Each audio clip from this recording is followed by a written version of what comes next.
শিবরাম চক্রবর্তীর গল্প চাঁদে গেলেন হর্ষবর্ধন আপনাদের কাছে পরিবেশন করছি।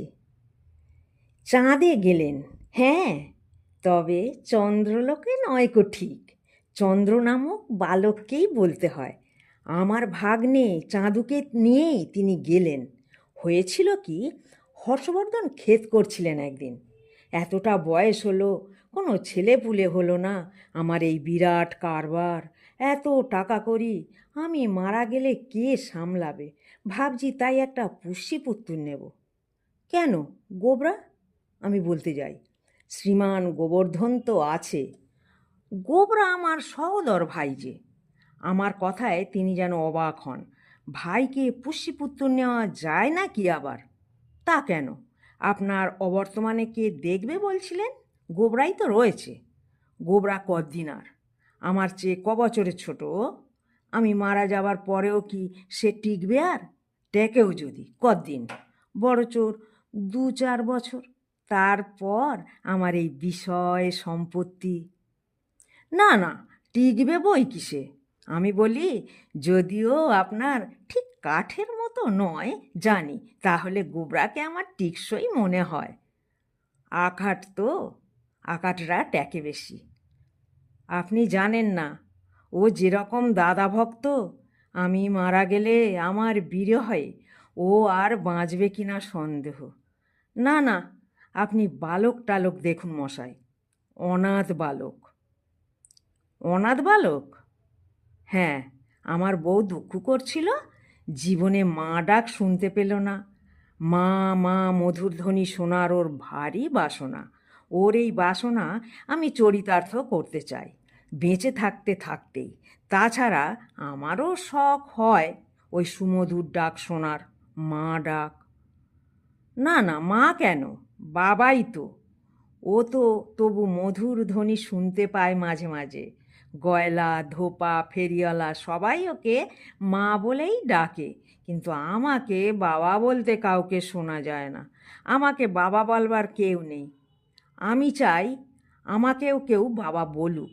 বাবা ধ্বনি শুনে জীবন সার্থক করে যায়। তাই আমাদের একটা অনাথ বালক চাই। কোথায় পাই আমি জানাই। আচ্ছা, আমাকে হলে হয় না? আমি আর বালক নই যদিও, তা বটে, কিন্তু অনাথ ঠিকই। আমার মা বাবা কেউ নেই, মারা গেছেন কোশমিনকালে। আমি প্রায় বাবার বয়স পেলাম বলতে গেলে। আপনি হবেন পুষ্যিপুত্র? চোখ তার ছানা বড়া।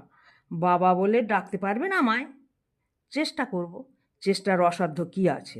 তাছাড়া তাছাড়া সেটা আর বেফাঁস করি না, মনে মনেই আওড়াই। মহাশয়ের বিষয় সম্পত্তির দিকটাও তো দেখতে হবে।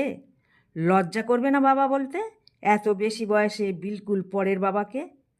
তা হয়তো করবে একটু, ভাববাচ্চেই ডাকবো না হয়। বাবার ভাববাচ্চ হয় নাকি আবার? হাবভাবে জানাই যদি, কিংবা যদি সংস্কৃত করে পিতৃ সম্বোধন করি, যদি বলি পিতঃ, ভারী ইতরের মতো শোনাচ্ছে। পিতৃ জ্বলে যাবে পিত শুনলে, তিনি প্রায় জ্বলে ওঠেন। তাছাড়া যে জন্য নেওয়াই, সে তো হব না আপনাকে দিয়ে। আপনি আমার ঢের আগেই খতম হবেন যদ্দূর আমার ধারণা। আমাদের জলপিণ্ডি দেবে কে? সেই জন্যেই তো লোকে ছেলেপিলে না হলে পুষ্যিপুত্র নেয়, তাই না? আপনার সন্ধানে কোনো বাচ্চা টাচ্চা নেই কো? তাহলে তো আমার ভাগ্নেদের মধ্যে দেখতে হয়। তবে তাদের মধ্যে অনাথ কেউ নেই, একজন বাদ। সে বেচারার বাপ মা কেউ নেই, থাকতে কেবল এক ডবল মা। ডবল মা মানে? আমি তার মামা, তাছাড়া কেউ নেই আর তার। তাহলে সে একাই 100। একশ্চন্দ্র স্তম হস্তি, সেই চাঁদুকেই নিন না, না হয়। চাঁদুর বয়স কত? এই 12 কি 13, বেঁটে খাটো, কীরকম দেখতে, ঠিক চাঁদের মতন।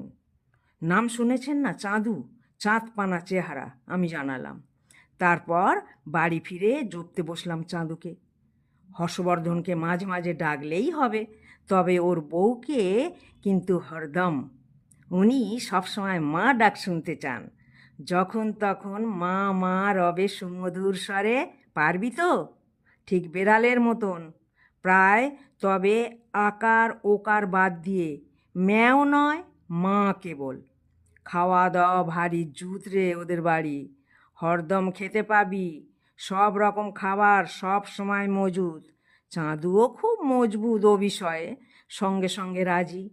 আর কি করতে হবে মামা? তারপর হর্ষবর্ধন মারা গেলে যদি আমি বেঁচে থাকি, তখন তুই ওর টাকা কড়ি সব মালিক হবি তো। আমাকে কিছু দিতে হবে তার থেকে, বুঝেছিস? তুমি বলছো কি মামা? ভাগ্নে কি মামাকে ভাগ দেয় নাকি কখনো? তুমি ভাগ্নের ভাগ নিয়ে বড়লোক হতে চাও?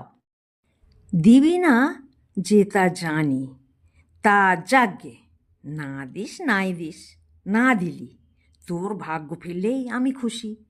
বাপ মা মরা ছেলে তুই, আহা অনাথ বালক। আমার দীর্ঘ নিঃশ্বাস পড়ে। অমন ফোঁস ফোঁস করো না মামা, তাহলে আমি কেঁদে ফেলবো কিন্তু। সে বলে, টাকার বখরা না দিতে পারি, কিন্তু তোমার ওই গোমরা মুখ আমি সইতে পারি না, আমার প্রাণে লাগে। নিয়ে গেলাম ওকে হর্ষবর্ধনের কাছে। তিনি কিন্তু ওকে দেখে নাক সিটকলেন। এই আপনার চাঁদু? চাঁদের মতো দেখতে, ব্রণময় মুখ, বিশ্রী এবড়ো খেবড়ো মুখ, এই আপনার নাকি চাঁদপানা চেহারা? চাঁদের চেহারা আপনি দেখেছেন ইদানিং? সেদিন যে খবরের কাগজে চাঁদের টাটকা ফটো বেরিয়েছিল, দেখেছিলেন? আপনার চন্দ্রাভিযাত্রী আর্মস্ট্রং চাঁদের মাটিতে পা দিয়ে কি বলেছিলেন, আপনার মনে নেই? আমার স্ট্রং আর্ম বার করি। বলেছিলেন না যে চন্দ্রপৃষ্ঠ হচ্ছে ব্রণক্লিষ্ট মানুষের মতন? বলেছিলেন বটে, তবুও বলে তিনি ঘোঁত ঘোঁত করতে থাকেন। কিন্তু বাচ্চা ছেলের মুখে এত ব্রণ, দেখতেই কেমন বিচ্ছিরি। কি করা যাবে, আমি বলি, কবিতার মতোই। ব্রণস হচ্ছে বর্ন, নেভার মেড। আপনার থেকেই হয়েছে, আপনিই মিলিয়ে যাবে একদিন। হর্ষবর্ধনের বউয়ের কিন্তু মনে ধরে গেছে চাঁদুকে। তিনি আসতেই সে মা বলে কোমল কণ্ঠে ডেকেই তার পায়ের গোড়ায় ঢিপ করে এক প্রণাম ঠুকেছে। আমার শিক্ষাদানের ওপরেও আর এক কাঠি এগিয়ে গিয়েছে সে। বলেছে, মা আপনি আমায় আশীর্বাদ করুন। সঙ্গে সঙ্গে গলে গেছেন গিন্নি। ওর থুতনিতে হাত দিয়ে আদর করে বলেছেন, বেঁচে থাকো বাবা, সুখী হও, বলেই আমার দিকে ফিরেছেন। আপনার ভাগ্নেটি বেশ, এমন মিষ্টি ছেলে আমি দেখিনি, দিব্যি ছেলে, সোনার চাঁদ। হর্ষবর্ধনের তবুও খোঁতখোঁতুনি যায় না। এই বিদঘুটে মুখ দিন রাত্রির দেখতে হবে আমায়, উঠতে বসতে নাইতে খেতে। আপনি সম্মুখের কথা ভাবছেন কেন? দূরের দিকে দৃষ্টি দিন। বাধ্য হয়ে বলতে হলো আমায়। পরকালের জলপিণ্ডির জন্যেই তো ছেলের দরকার। হাঁ করে তাকিয়ে দেখার জন্য তো ছেলে নয়, আর সেই জন্য তো চেয়েছিলেন আপনি। আপনি আমায় কতক্ষণ দেখতে পাবেন বাবা? চাঁদু বলে।